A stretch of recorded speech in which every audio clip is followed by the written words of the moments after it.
I'm really thrilled to get to introduce our speaker for today. And before we say hello to our speaker, I want to first thank our partner organizations, all of our nonprofit partners. There they are.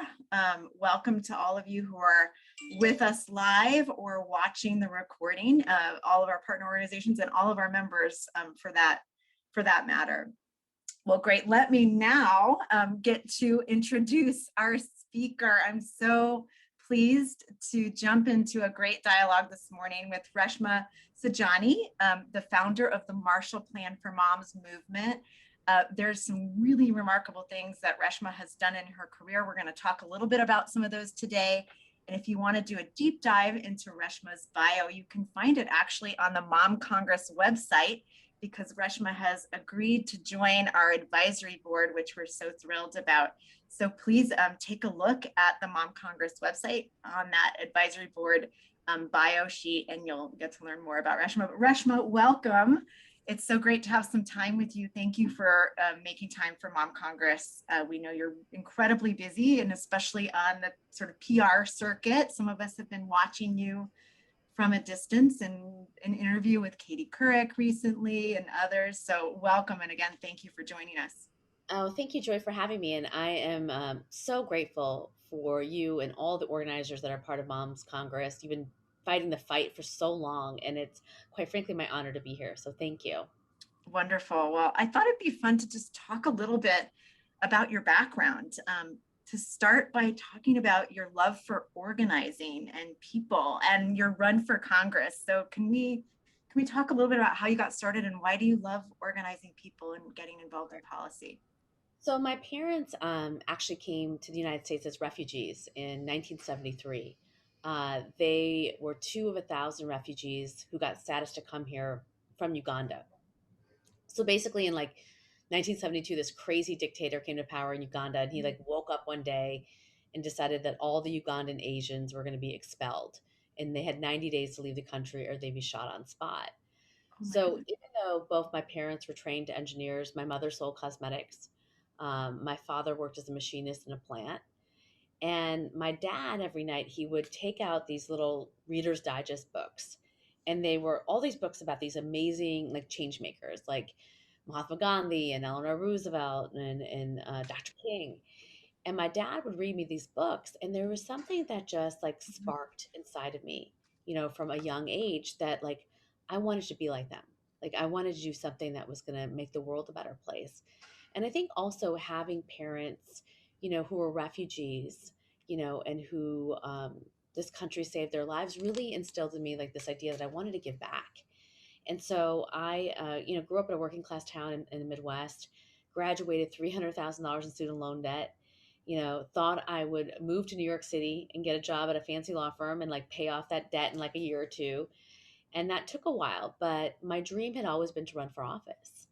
And I finally got the courage to run. I ran in a Democratic primary against an 18-year incumbent, got my butt kicked, but it freed me because I realized that I can fail and I can make mistakes and I can get rejected and I can pick myself back up. And that was really the beginning of starting Girls Who Code, of launching Brave Not Perfect, of even, what instilled in me to do the Marshall Plan for Moms is like this career, this life of service and of activism.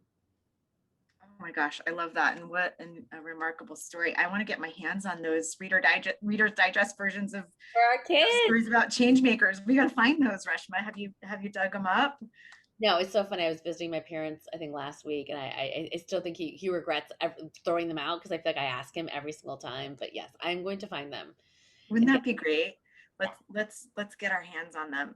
And I want to stop for just a minute and just talk about this concept of brave, not perfect. And I mean, it's so important to think about it in the lives of girls. You've made a career out of thinking about that, but also this same notion about mothers. Sort of being brave and not needing to be perfect. And I think so many of us have sort of started this work because we didn't we didn't expect to know all the answers, and that's a hard thing to do. We want to be perfect, especially as women, it seems. Tell us more about the concept and how you think it applies to mothers. Especially as mothers, right? It's like I think we completely suffer from the perfect mom, the perfectionism. We have to do everything right, and that's how I think we become martyrs. Look, like I think from the youngest of possible ages, we are socialized as girls to be perfect. It starts on the playground. I always tell people like just sit at a playground for like 2 minutes and you'll see what I'm talking about. Like Mhm. we encourage our boys to like climb to the top of the monkey bars and just jump. But for our girls, it's always like, be careful, honey. Don't swing too high. Did you take that toy away from her? Give it back. And, when we have girls, I think it starts that we feel like we have to physically protect them. I had a friend who had a baby and she was like, walk, she was teaching her to walk. And she was, behind her being like, be careful, honey, be careful, honey. And then she's like, and then your face, like popped up in my head. And I was like, go, baby. But just in the way that we parent with our daughters, it starts with wanting to physically protect them. Mm, And it extends into wanting to emotionally protect them. So when they're 8 or 9 years old and they go to gymnastics class and they can't do a cartwheel and they come home and they cry, what do? We say, mm, don't worry, honey, you don't have to go to gymnastics anymore. Let's put you into dance. And so what happens is that the earliest of possible ages, we get addicted to perfection.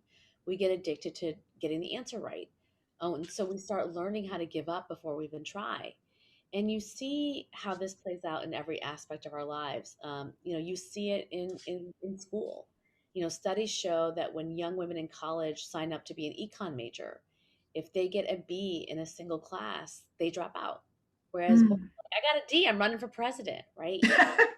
You see it in you Yeah. see it in mental health.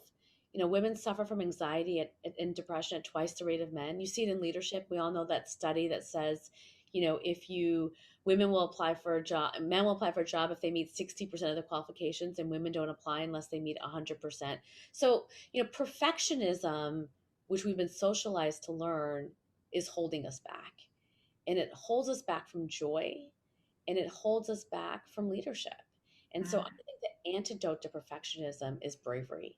Bravery is like imperfection. And so like I've been on this mission to really teach young girls and teach women, how to be brave, not perfect. Oh my goodness. I love that quote. There were several great sound bites, but bravery is imperfection, and that we should strive for imperfection, I think is really an interesting concept, especially in this work that we're all doing at Mom Congress to get out there and talk about and represent the voice of mothers. Yeah, and especially because we don't have a lot of time as moms, and That's right. is even in this pandemic, I don't know about you, Joy, but like I remember when it started, I kept seeing these ads like bake banana bread, like play the guitar, and I'm like, the only thing I'm supposed to do is stay alive and keep my kids alive. But yet I am inundated with these messages that I'm supposed to be more than when I'm barely existing. And I think the thing is, activist, right now, I have a 16-month old and a 6-year old, and especially when you have really young kids, it's hard to find the extra time to, quite frankly, do anything, including sleep or exercise.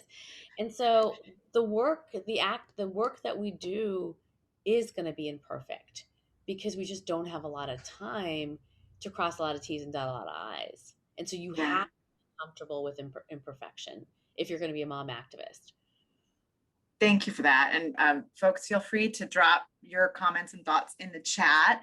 And if you also are hearing some sound bites that you want to share on social media, we're going to drop in the chat our hashtags, and feel free to tag Reshma as well, and the Marshall Plan for Moms. So this is a great segue. I was going to ask you about your kids. Thank you for sharing their ages. And you founded Girls Who Code to address disparities in the workplace and in the tech sector. Tell us a little bit about that work and why you came to it, and also why the pivot right now. We can all imagine, and we think we know the answer, but we want to hear it from you as well.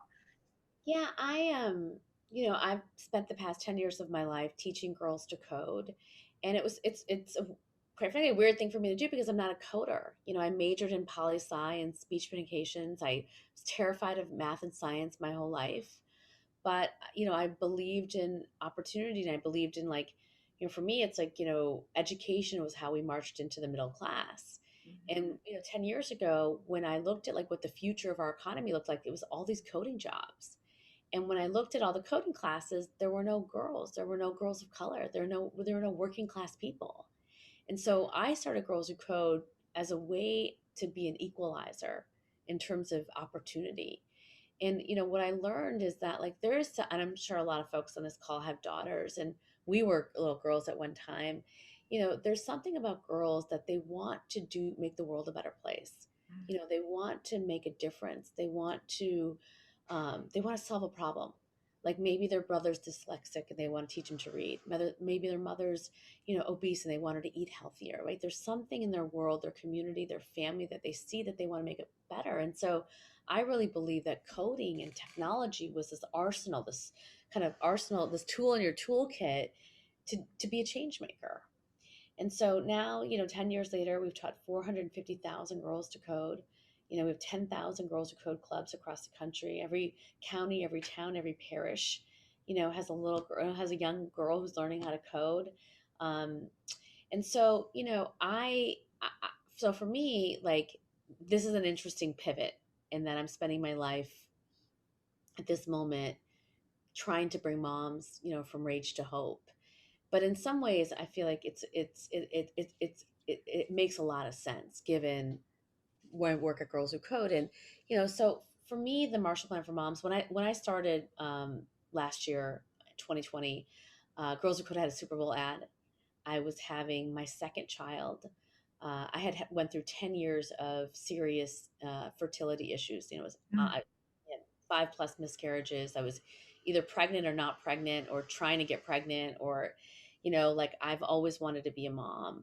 And I was able to have my first son through a lot, through the grace of God and a lot of Lovenox. I have this condition called APS, which every time I got pregnant, my body would attack the fetus. And so my second child, my doctor was like, it's either you or your life. Like, you have no choice. If you want to have another baby, I chose to have a surrogate. And so I had a lot of, like, a lot of 29. I wasn't holding him in the womb. And so I was feeling a lot of feelings and guilt about it.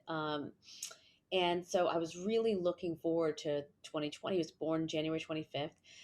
Because I was going to get to, spend time with Sai and just really take my maternity leave and spend all that lost time. And then COVID-19 happened, and I had to cancel my maternity leave and raise a newborn baby, and homeschool 6-year-old, and quite frankly save my nonprofit that I had spent 10 years building. I got COVID-19. My liver failed. I had acne on my face, I was just physically broken, and mentally, spiritually broken. And I think, as I looked at my Zoom screen, like, every mom looked exactly how I felt. And I think for so many of us, when we talked about it, when I talked to, and again, like, my entire leadership team were moms of young children. And so many of the decisions and the things that we were talking about, we were making, was based on, like, are the schools going to open? When the schools open, we can figure out what our KPIs are and what our business plan is, and whether we're going to sleep or whether we can go to the doctor, whatever it was. Right. And um, when the schools didn't open, I was just pissed because, my son goes to public school here in New York City, and, like, they came up with this hybrid, school schedule, which meant that I had to log my 6-year-old on, at 9 o'clock, 10 o'clock, 11 o'clock, 12 o'clock, 1 o'clock, all the while maintaining my full-time job. And I was also seeing my students who had done everything see their academic careers fall apart because they had to caretake their younger siblings because daycare centers were shut. And so all these things were happening, to moms and their daughters, and no one seemed to care. And I just didn't understand it. And I was pissed because I was like, where's the plan? And I remember I wrote the Marshall. So, I went to, the way it really, it started as, I spoke at a protest to open up the schools. And my speech, I had this kind of line where I said, and I haven't even gotten to the moms yet. And I kind of went on this litany, right, about us, right? And it just, that moment kind of just really hit a nerve. And then I decided to I follow that up with, people were like, well, what do you think we should do? And I was like, well, here, I got 5 ideas, paid, past paid leave, like get affordable childcare, give mom some cash, and like have a retraining program, because so many moms lost their jobs in industries that aren't coming back. And so I wrote this op-ed, and then everything is kind of history from there. I think it just hit a nerve. And I think created a frame of which to, I think, again, I think the only way to talk about it is like, I was just inundated with moms saying, thank you for seeing me. Because I think I just spoke my truth, which was their truth, which was our truth.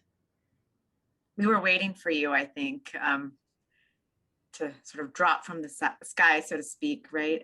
It's such a beautiful way with words and clear vision, and you found a way to make capacity and organizers. So thank you on behalf of all of us for being there and standing up that day to talk about opening the schools.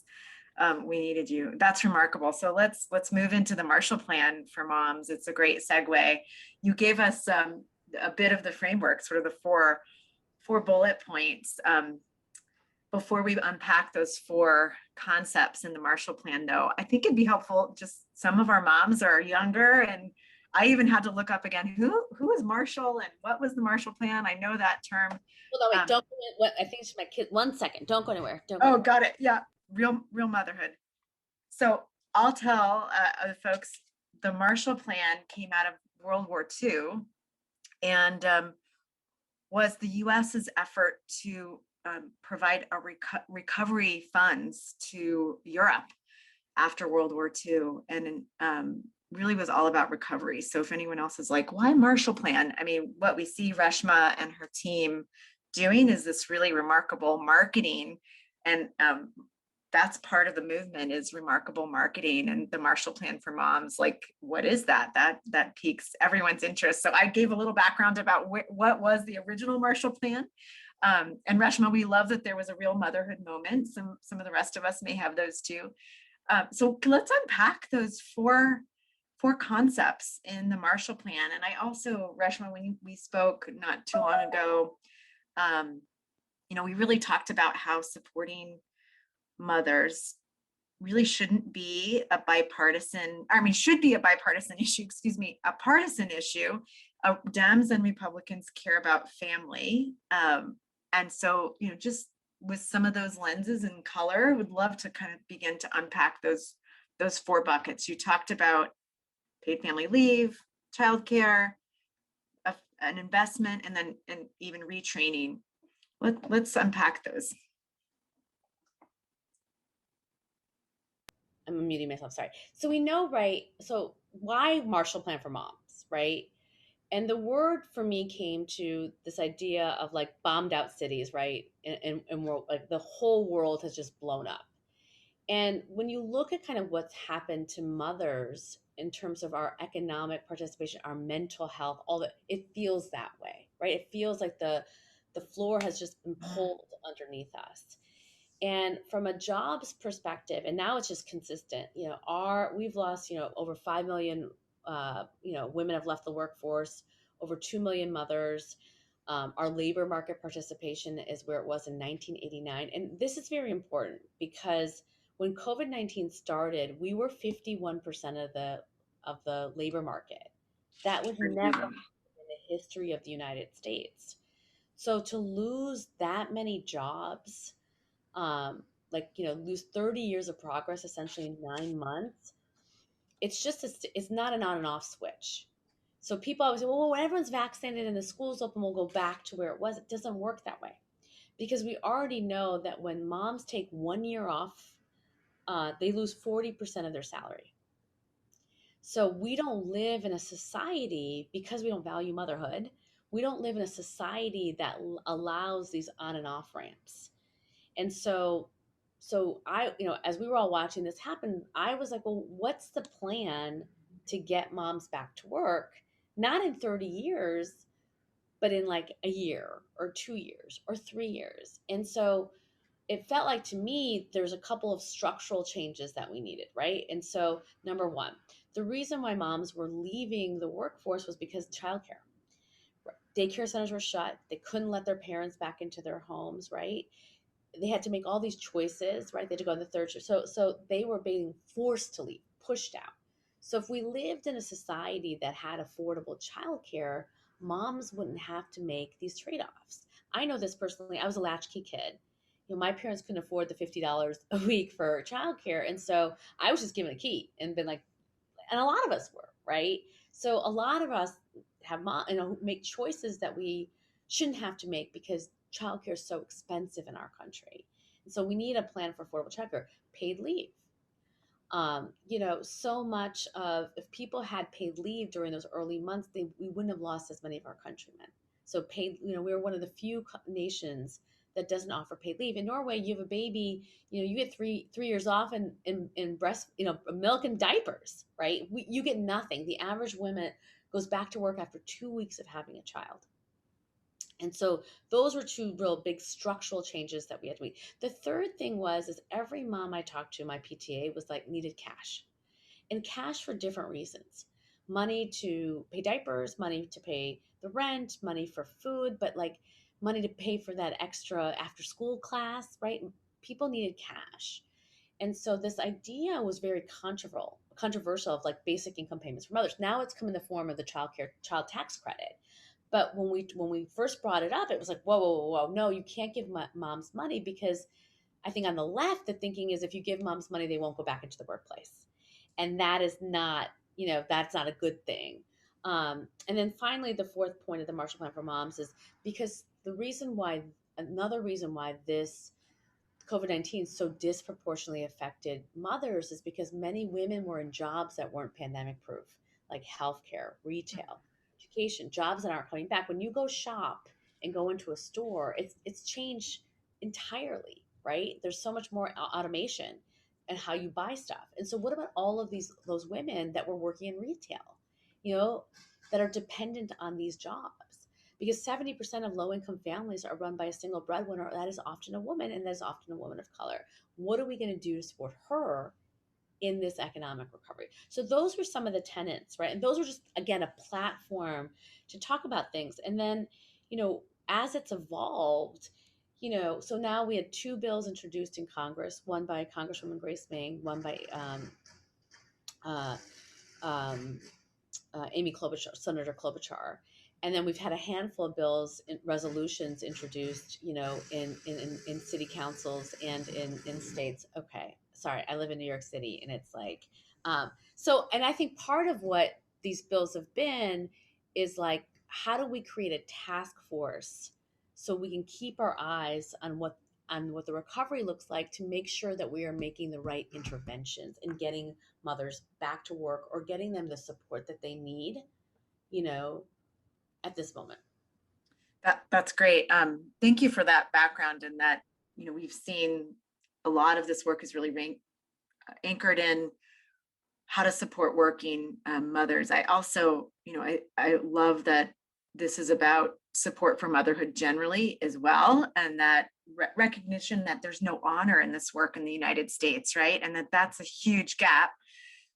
As Reshma has another real motherhood or real webinar Like moment. living in New York City, and like my cell phone is like opening the window, and I'm like, you're about to hear a bunch of like noise.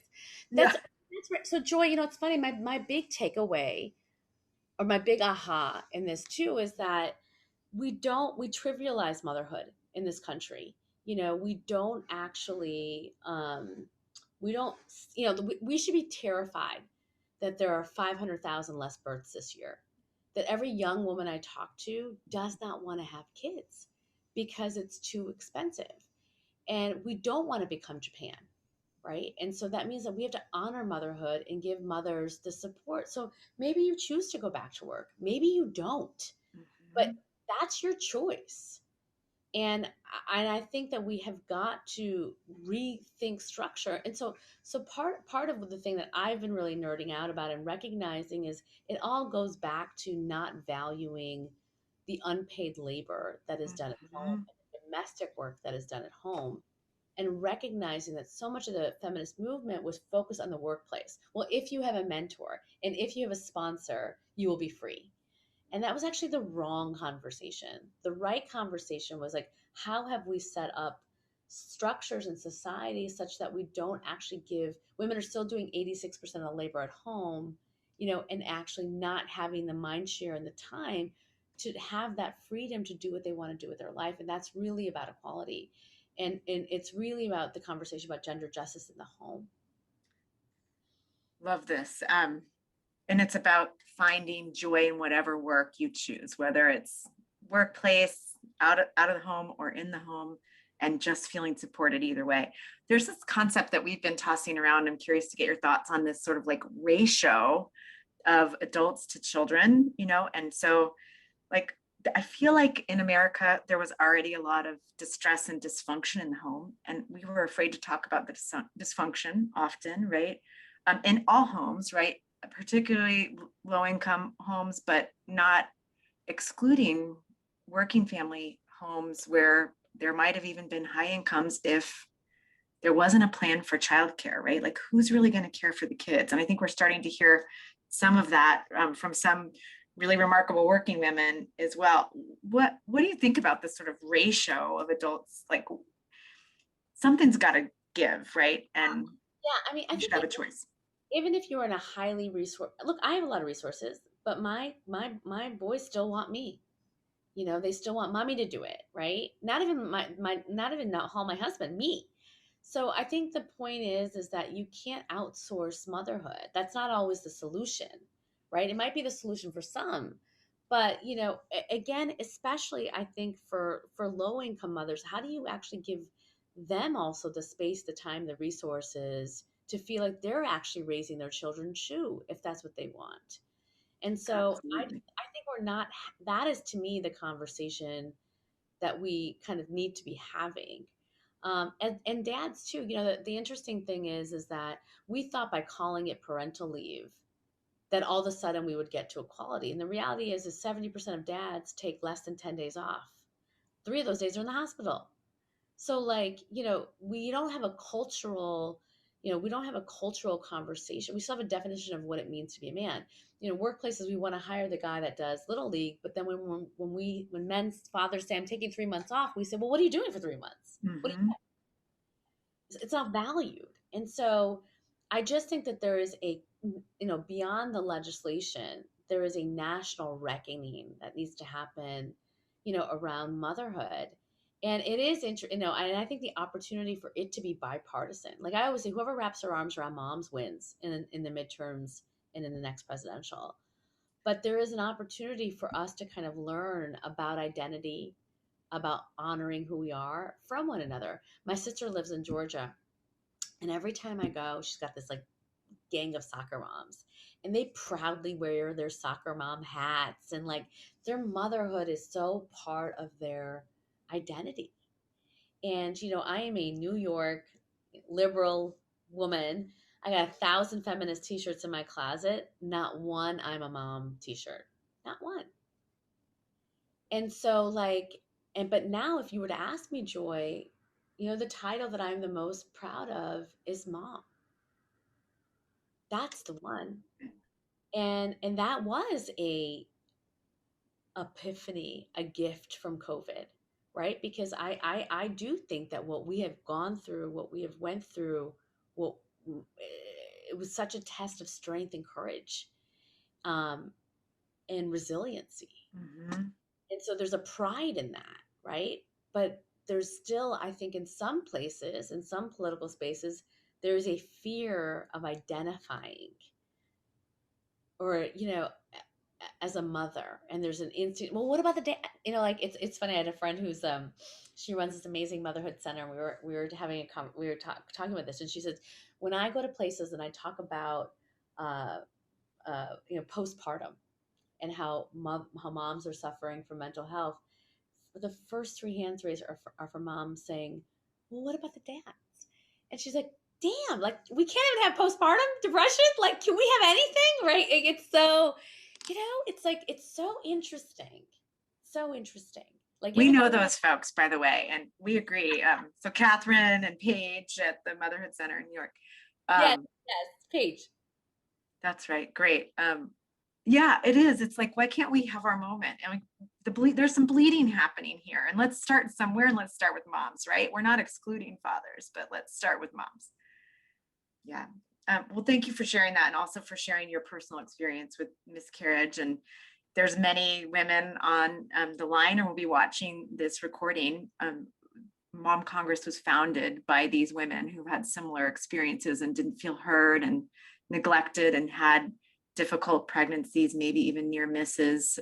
Some of the moms we're here for, have passed away, and so we do a lot of this work in their honor. So thank you for sharing that as well. So I wanted to just circle back on what are some actionable steps that our network can take. And what I loved, Reshma, you've talked about the resolutions that were introduced in Congress. We actually have them linked in our Momnibus on the Mom Congress website. Samantha on our team is going to be dropping that link in here shortly. But we also wanted to share that there's an opportunity to take some of this framework, or all of the framework, back to your home state and request that a task force be formed to study this in your state. So much of these decisions, we hope will be addressed at a federal level, but states have authority and can get empowered to do this work too. Talk a little bit about that, Reshma.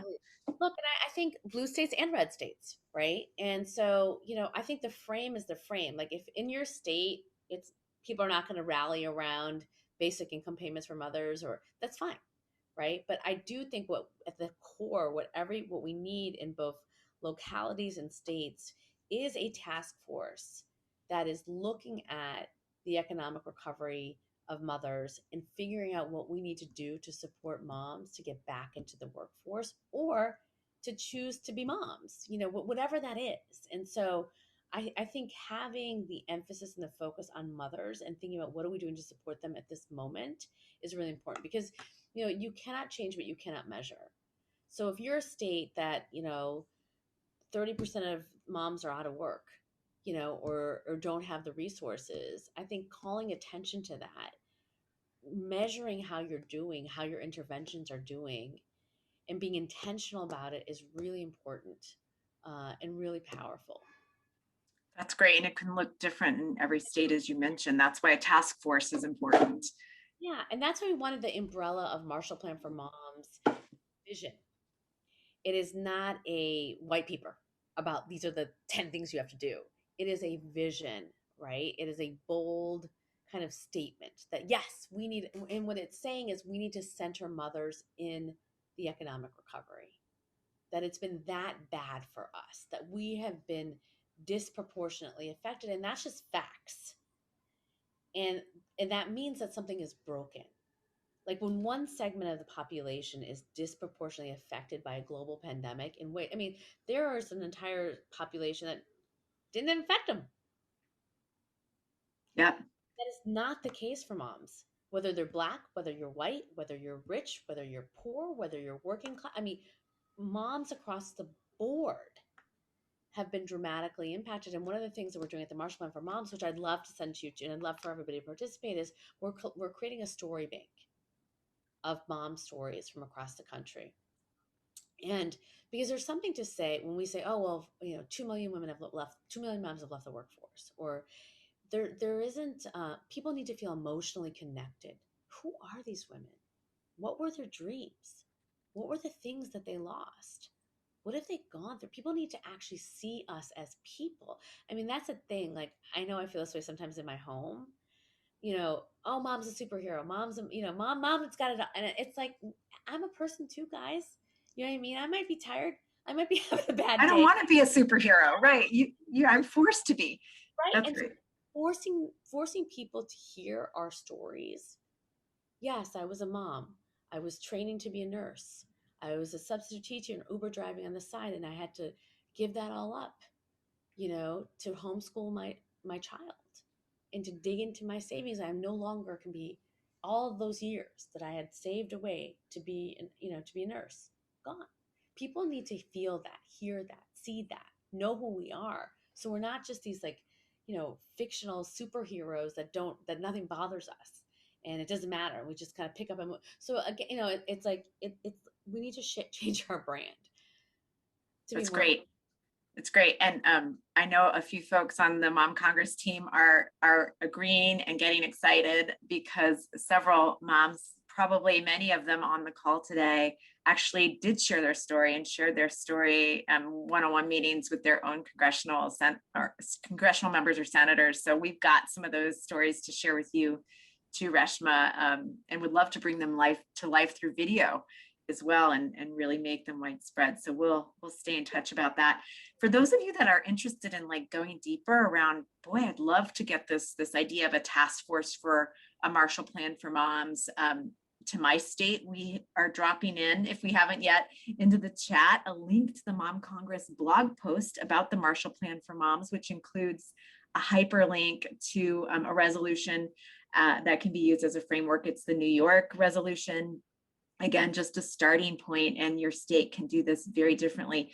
One other thing that I think we've found is helpful to frame the conversation as we talk to those who may not be interested in big financial investments in these kinds of things, but capitalism and economic recovery, right? Our Republican partners, is to talk about not just the impact to the economy with the workforce fallout that Reshma has covered, but also to talk about raising the next generation of workers and the lower birth rate that's happening in the US and what that means for the economy. Anything you want to share on Absolutely. that point, Reshma?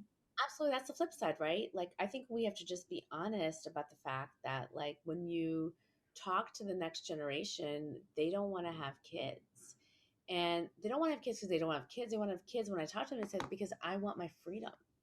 And I feel like raising a child is so expensive and there's no support, and so in many ways, because of our rugged individualism, we have ceded the family to the private sphere, and not the state, which is which is very different, I think, than our European counterparts, who, like I said, you get a parental allowance when you have a child. That $300, and we're collecting these stories right now that everyone's going to get in July for the child care tax credit, is actually going to create some freedom and some ability and some support. And it's going to encourage people, I think, to have children. And so if we want to seed the next generation, I just think that we have to acknowledge that we have now live in a country and an economy where it is just untenable, to have a child. And that if we want people to have children, we got to give them support. It's great.